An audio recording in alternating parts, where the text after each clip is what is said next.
Hello, all of you. Do you guys know what is Daya Bhaga and what is Mitakshara in sociology?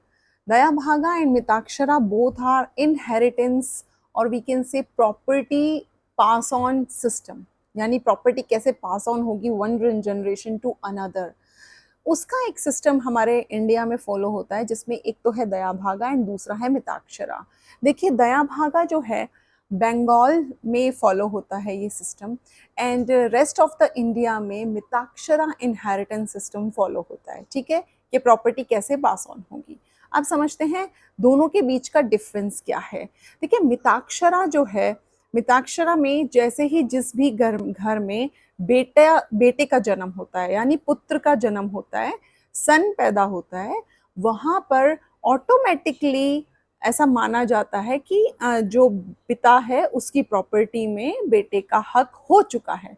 यानी पैदा होते ही, पैदा होने के साथ ही उसे किसी भी तरह का क्लेम करने की जरूरत नहीं है और वो प्रॉपर्टी बेटे का राइट उसके पिता की प्रॉपर्टी पे बनता है एक तरह से। ठीक है, नेक्स्ट व्हाट इज दया भागा। दया भागा में जब तक जो प्रॉपर्टी है जब वो पिता के पास होती है, तो जब तक पिता की डेथ नहीं होती तब तक जो बेटा है उस प्रॉपर्टी पे अपना राइट नहीं रख सकता, चाहे वो बेटा कितना भी बड़ा क्यों ना हो गया हो।